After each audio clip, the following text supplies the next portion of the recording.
The night everything changed for Calder Ellington began with a storm, a flash of headlights, and the sight of a woman standing alone in the rain, holding a broken umbrella like it was her only shield against the world. He almost drove past her. Almost. But something about the way she stood there so still, soaked head to toe, hugging herself as the rain poured relentlessly made him slow down and stop. Calder lowered his window, rain splattering onto the leather interior of his black Maserati. "You okay?" he called out, his voice cutting through the downpour. The woman looked up, startled, her dark hair plastered to her face. "My car died. Battery, I think. I tried calling for a tow, but my phone died too." She didn't ask for help. She didn't plead. She just explained like she'd accepted being stranded in the middle of nowhere on a Tuesday night in the worst storm of the year. Calder blinked through the windshield wipers. "Where were you headed?" "Home. Or, well, I was trying to get to my apartment." "It's uptown." He reached over and opened the passenger door. "Get in, I'll take you." She hesitated, glancing at the car, then at him. "I'm not a serial killer," Calder added, half amused, half annoyed with himself for even having to say it. That made her laugh, a breathy sound that cut through the rain like warmth. She climbed in, dripping water onto the floor mats without apology. "You're soaked," he said, pulling back onto the road. "Really? I hadn't noticed," she deadpanned, then cracked a small smile. "Thanks for stopping." "Most people would have kept driving. I almost did." "I figured," she shot him a sideways glance. "But you didn't, so thanks again." He glanced at her. Her lips were slightly blue from the cold, and her coat was thin, not meant for a storm like this. "What's your name?" "Faye." "Faye Winslow." "Calder." She looked at him again. "Calder." He tapped the steering wheel, eyes on the road. "Ellington." Her eyebrows rose slightly. "As in Ellington Corporation," he gave a short nod. "Yeah, that Ellington." Faye let out a low whistle. "So you're one of those millionaires with the shiny shoes and private elevators." Calder grinned. "No elevator in this car, but yeah, something like that." They drove in silence for a few minutes, the rain pounding the roof, the city lights blurring through the windows. Calder couldn't stop glancing at her, at the way she tucked her hair behind her ear, the way her fingers trembled slightly as they clutched the fabric of her coat.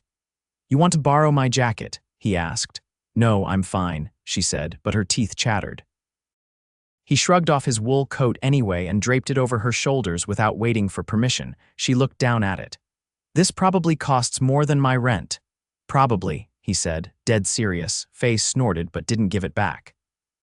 When they finally pulled up in front of her building, a crumbling walk-up with flickering porch lights, she hesitated before unbuckling her seatbelt.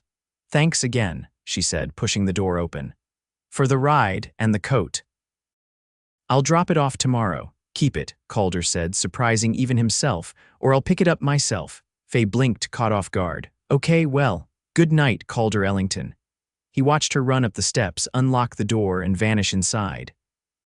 He didn't know why he sat there for a few extra seconds, staring at the door. He didn't know why her laugh had echoed in his head the whole way back downtown, and he definitely didn't know why, the next morning, he found himself Googling her name, Faye Winslow, age 27. Freelance illustrator, grew up in Queens. No LinkedIn, no Twitter, no trust fund. She was absolutely, completely not his type, but she was the first person in a long time who hadn't looked at him like a walking investment portfolio, and that was something. The next evening, Calder had dinner at a private rooftop restaurant, a business meeting that should have held his full attention. But it didn't. Not when he kept thinking about Faye in his coat, her lips turning blue from the rain, her sarcasm cutting through the storm like a light. So he did something he'd never done before. He canceled dessert, left his business partners mid-toast, and walked out. 2 hours later, he was standing on Faye's stoop holding a large brown paper bag from the best Thai place in the city. She opened the door barefoot, wearing a paint-stained shirt and leggings, her hair up in a messy bun. "Did you forget something?" she asked, eyeing him warily. "No," he said. "I brought dinner." She stared at him. "You brought me food?" "Yeah, I figured I owed you." "For soaking your entire apartment with my coat." Her lips twitched. "Wow, high-class guilt. Come in." Her apartment was small and cluttered, filled with sketchbooks, half-finished canvases, and mugs with cracked handles. She cleared a space on the tiny dining table and they sat, eating pad thai and curry out of the containers. I didn't expect to see you again, Faye said between bites. Neither did I, Calder replied honestly. She tilted her head. So why are you here? He met her gaze. Because I wanted to be. She blinked, caught off guard again, and that was how it started, not with a meeting at a gala or a carefully orchestrated date. Not with champagne or million-dollar deals. Just a ride in the rain, a coat, a dinner, and a man who hadn't planned on falling for anyone. Until Faye Winslow walked into his passenger seat, he had no idea what he was doing. But for the first time in years, Calder Ellington didn't care. You're late, Faye said, not looking up from the canvas she was painting on the floor. Her hand moved with confident strokes, black ink bleeding into the fabric in a way that made Calder pause in the doorway. I wasn't aware we had plans, he replied, stepping around open tubes of gouache and a mess of pencils scattered across the hardwood. The scent of citrus cleaner clung faintly in the air, mixing with the sharp, familiar tang of paint. I didn't say we did, she said, finally glancing up at him. Her cheeks were flushed from concentration, a streak of turquoise smeared just above her jawline. But you show up around this time. I assumed the pattern had become a habit. He dropped a brown paper bag on the table. Soba noodles this time. I figured you'd be sick of curry. I'm not, she said, standing with a groan and wiping her hands on a towel that had once been white. But this is acceptable. Calder watched as she opened the containers, humming under her breath. He didn't comment on the fact that she'd left the door unlocked. He didn't ask why she always worked on the floor instead of using an easel. He didn't question why he kept coming back. Instead, he pulled off his coat and rolled up his sleeves. I brought something else, he said. Faye raised an eyebrow. You gonna keep spoiling me with takeout until I forget you drive a car that costs more than my landlord's building. He reached into his pocket and handed her a folded envelope. I didn't say it was a gift. She opened it carefully, revealing an invitation printed on thick cream cardstock with embossed gold lettering. Her fingers hesitated over the name at the top, the Ellington Foundation Annual Art Gala. Why are you giving me this? She asked, her voice quieter now. Because you're an artist, Calder said, and because I'm on the board, I can get you in. She snorted a little, but it didn't reach her eyes. Yeah, I'm sure they're desperate for a girl who works out of her living room and sells pieces on commission to coffee shops. I'm not joking, he said, stepping closer. This isn't charity, Faye. I've seen your work. It's raw, alive. It doesn't try to be polished. It just is. She looked at him sharply, like she was trying to decide whether to believe him or not. I don't belong at places like that, she said finally. Maybe not, he said, folding his arms. But don't you want to? There was a long pause before she answered. I want my work to matter. I want people to stop assuming I'm doing this because I'm too lazy for a real job, Calder nodded once. Then come, let them see what you can do. She picked up the invitation again, turning it over in her hands. Do I have to wear something ridiculous? Yes, he said without missing a beat. Preferably something that makes every person in the room stop talking. She laughed, a quick burst of sound that pulled a grin from him. Well, that sounds like a lot of pressure, she said, setting the invitation down. But I guess I could use an excuse to wash the paint out of my hair. 3 nights later, Calder stood at the base of the marble staircase inside the grand ballroom of the Ellington Foundation, watching as Faye descended the steps like she didn't quite believe she was allowed to be there. She wore a sleek navy gown with a plunging back, her hair swept up so a few dark curls fell loose around her neck.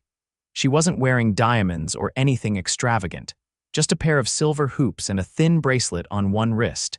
And yet, she stole the entire room's attention. You're late, he said when she reached him. I had to argue with a cab driver who didn't believe I was supposed to be here, she replied, her voice dry. Apparently I don't scream art gala, you do now. Don't start flattering me, I'm already uncomfortable enough. He extended his arm. Come on, let's make the uncomfortable part worth it. They walked through the crowd together. The room was filled with sharp suits and designer gowns, champagne flutes clinking, conversations bubbling with polite laughter and veiled competitiveness. Calder introduced her to 3 gallery owners and the director of the New York Modern, who paused over her name and gave a vaguely interested nod. Faye didn't shrink. She didn't try to charm.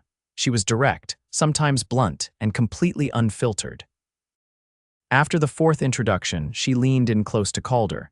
These people are exhausting. Do they all practice sounding that impressed with themselves? They do, he replied. It's part of the initiation.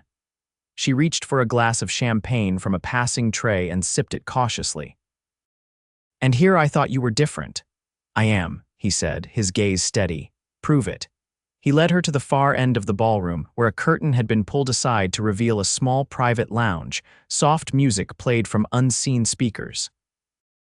The lighting was low and warm, the sound of the gala murmuring behind them like distant thunder. Faye sat on the velvet settee and crossed her legs. So what happens now? You introduce me to someone who can launch my career with one phone call. No, Calder said, sitting beside her. You tell me what you want, and I figure out how to make it happen. She studied him for a long time. What if I told you I don't want to owe anyone? Then I'd find a way to help that doesn't feel like a favor. Her voice dropped. Why are you doing this? Because I like watching you make people uncomfortable, he said, and then, more quietly, and because I don't remember the last time someone looked at me like I was just a man and not a walking bank account. Faye said nothing for a moment. Then she reached over and took his hand, not dramatically, not seductively, just a quiet, deliberate choice. This doesn't mean I trust you, she murmured. I don't expect you to, he said, but I'll earn it. The silence between them was comfortable now, the kind that didn't need filling. Outside the lounge, the city glowed through the tall windows. Inside, Calder sat beside the only woman in years who didn't care about his last name, and for once, he didn't feel like hiding behind it. Calder leaned against the stone balcony rail, the city sprawling beneath him like a jewel-studded map. The gala had emptied out hours ago, but he hadn't left. Neither had Faye. She stood beside him now, barefoot, her heels discarded near the doorway. The navy gown clung to her like dusk, her eyes scanning the skyline with a quiet that made the night feel heavier than the air. You always stay this late after events? She asked without looking at him. No, Calder said. Usually I'm gone before the valet line starts. Tonight's different. Because of me? Yeah, she let the silence stretch between them, the hum of the city below rising and falling like a breath. I didn't expect to enjoy tonight, she said finally. I thought I'd feel like a fraud. You didn't look it. Not once. Doesn't mean I didn't feel it. He turned toward her. You still came anyway. That means something. Faye pressed her hands against the edge of the rail, her fingers splayed. I've been told before that I need to be more strategic, more polished, less. Me, then they're idiots. She gave a short laugh, but it didn't carry the usual ease. You say that now. But wait until everyone starts asking why you're spending time with someone who can't even afford to frame her own work. I don't care what they ask. Maybe not now, she said, her tone tightening. But eventually, questions get louder. And people like you, people like me, he interrupted, stepping closer. With money, with reputation, with a name that gets you into rooms without knocking. You don't live in the same world I do. And no matter how many dinners we share or events you bring me to, that will never change. Calder's jaw tightened, but not from anger, from frustration. You think I don't know that? She turned to face him fully, her expression unreadable. What do you know about trying to pay rent with commission checks that bounce? About skipping groceries to make a deadline? I know about working through grief so deep you forget how to breathe. About watching people pretend to care because they see a last name instead of a person. Faye blinked. What grief? My father died 3 years ago, heart failure. No warning. One day he was in my office yelling about merger contracts. The next day I was signing papers at a funeral home. She didn't respond. Calder went on, voice lower now. We hadn't spoken properly in months. He wanted me to take over everything exactly the way he built it. I wanted to branch out, invest in innovation. He said it was reckless. I said he was a dinosaur. I never apologized. Faye's eyes flicked down, but she said nothing. I didn't tell you because I didn't want your sympathy, he added. I just wanted you to know I'm not untouched, not untouchable. She looked up again. You're still wearing cufflinks that cost more than my rent. I know. He stepped closer. But I'd take them off if it meant I could keep talking to you. The wind picked up, brushing strands of hair across her face. She didn't move them. Calder reached up and gently tucked them behind her ear. I'm not asking you to be anyone else, he said. I don't know how to not question everything. Then don't stop. Her breath hitched slightly. You're serious about this, aren't you? I'm not in the habit of chasing people, but you. What? She asked, barely above a whisper. You're the first person I've met in years who makes me question what I thought I wanted. She stepped back, then turned toward the glass doors behind them. I should go. It's late. I'll have the driver take you home. No, she shook her head gently. I'll walk. Faye, she paused at the threshold. I need to figure out whether I'm walking away from something or toward it.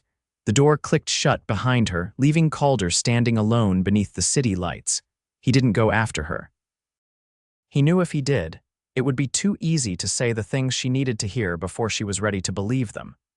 The next day passed in a blur of meetings and phone calls, but Calder's mind kept drifting.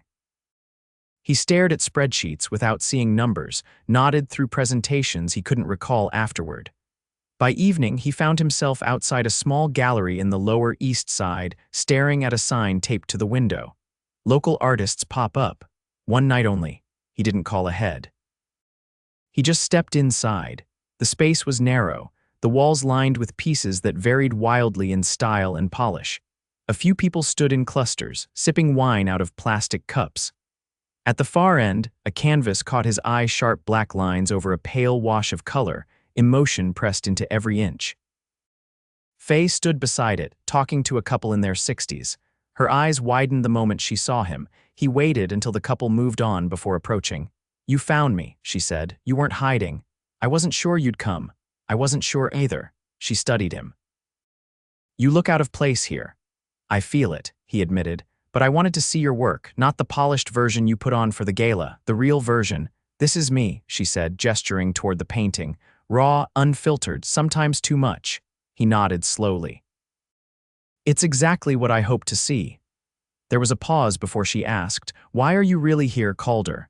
Because last night you walked away, and I let you. But today I realized something. I don't want to go back to who I was before I met you.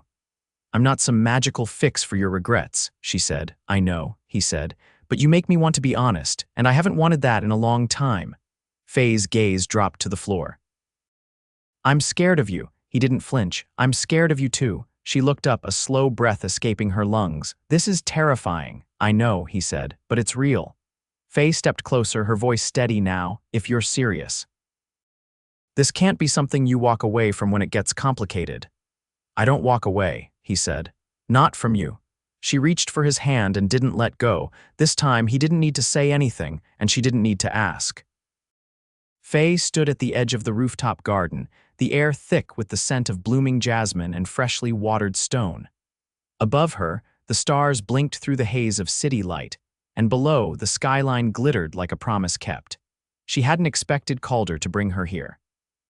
She hadn't expected him to say what he did in the gallery, either. Now she was here atop his penthouse, surrounded by silence, save for the occasional flutter of wind through leafy trellises. He'd told her this was the one place no one else ever saw.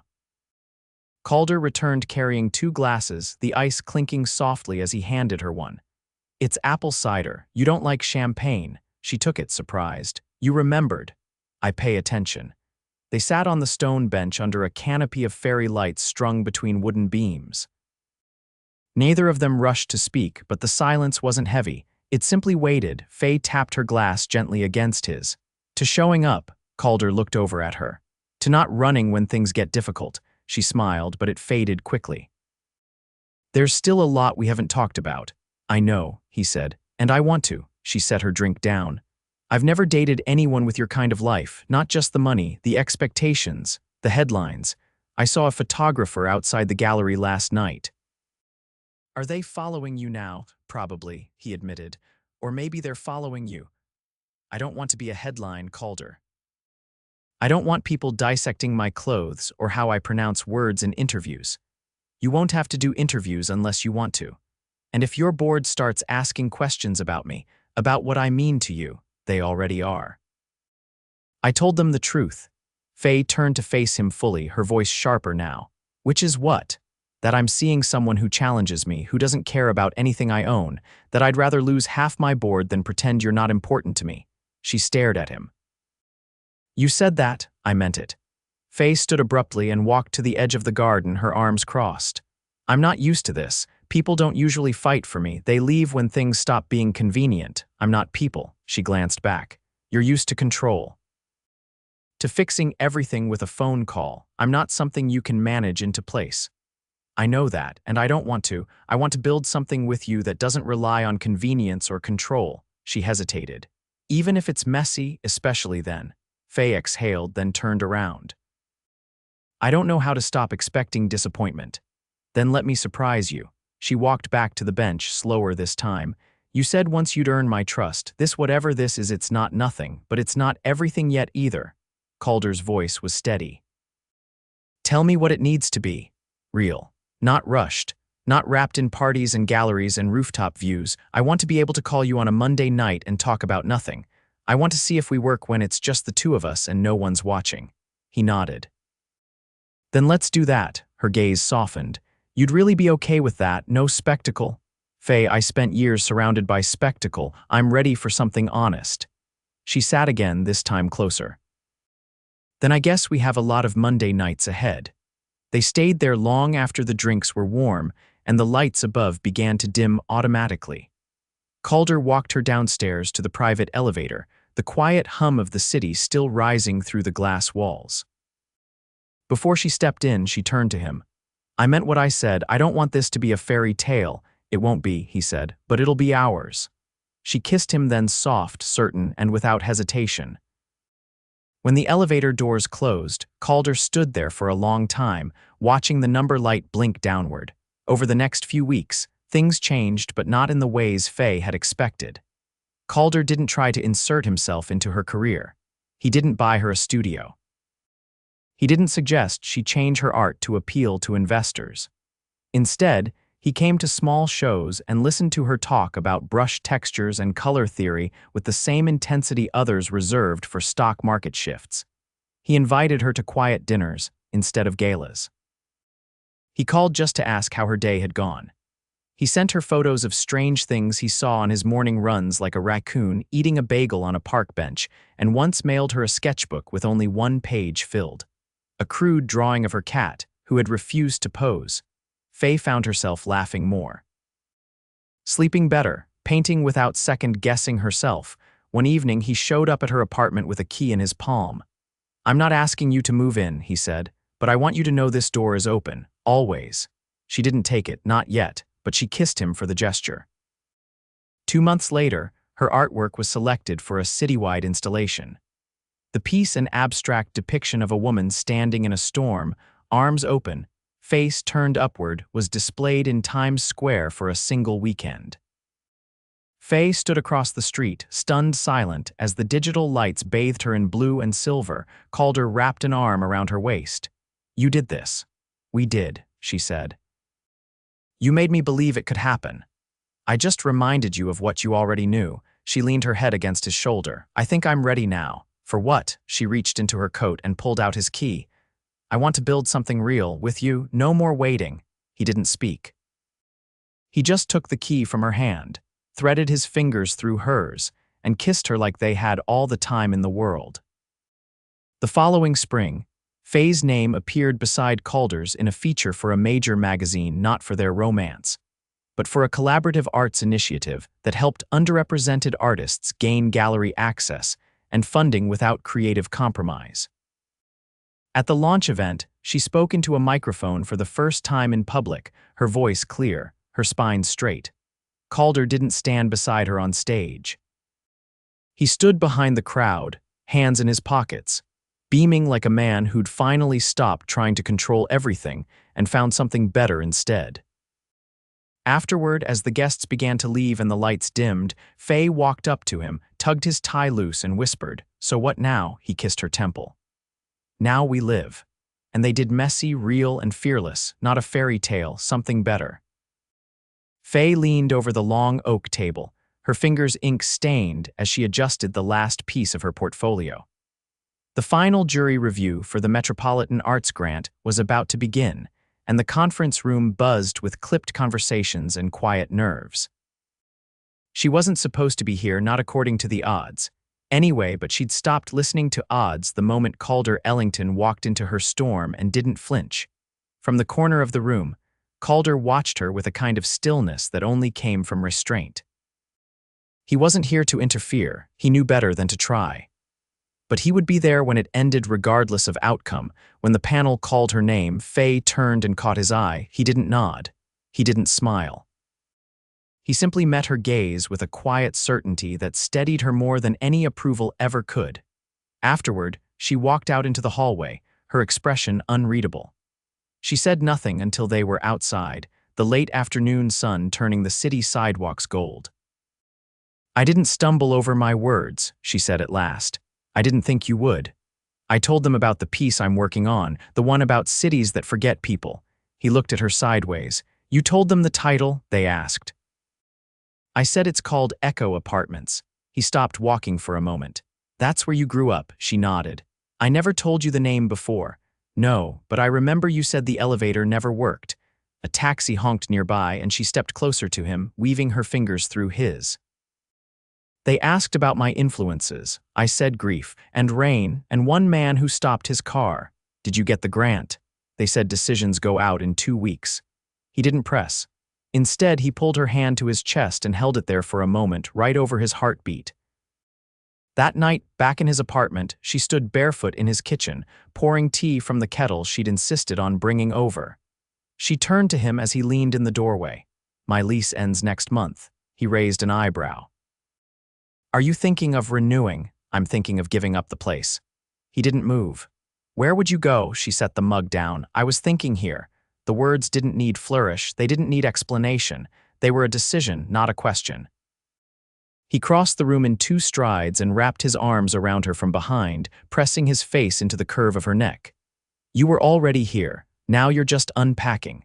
She laughed softly, leaning back into him. "I'll need a wall for my sketches. You can have the entire East Wing." "I meant a literal wall, Calder, not a gallery. You'll get both." They moved in together with little ceremony. Her furniture didn't match his, and her books spilled over the shelves in chaotic stacks that made his housekeeper twitch. But the space felt warmer now, lived in. Real. A week later, an envelope arrived. Faye opened it while standing in front of a half-finished canvas. Her fingers trembled only slightly as she read, then reread, then looked up at him. "They gave it to me," he blinked. "The grant, all of it, full funding. They said my work was disruptive in the best way." He crossed the room and lifted her off the ground in one fluid motion. She laughed and clung to him, her legs wrapping around his waist, paint streaking his shirt. Neither of them cared. That night they celebrated with takeout and a bottle of wine she'd been saving for a someday that finally arrived. They sat on the floor, surrounded by scraps of canvas and sketch pads, music playing low in the background. "Do you ever think about what would have happened if you hadn't stopped your car that night?" she asked. "I think about it every day. And I'd still be the man everyone expected me to be." "Rich, controlled, alone." She traced a line across his chest. "You're still rich, but not alone, and not controlled. You unmade that version of me." She rested her head against him. "And you made me believe I could be more than overlooked."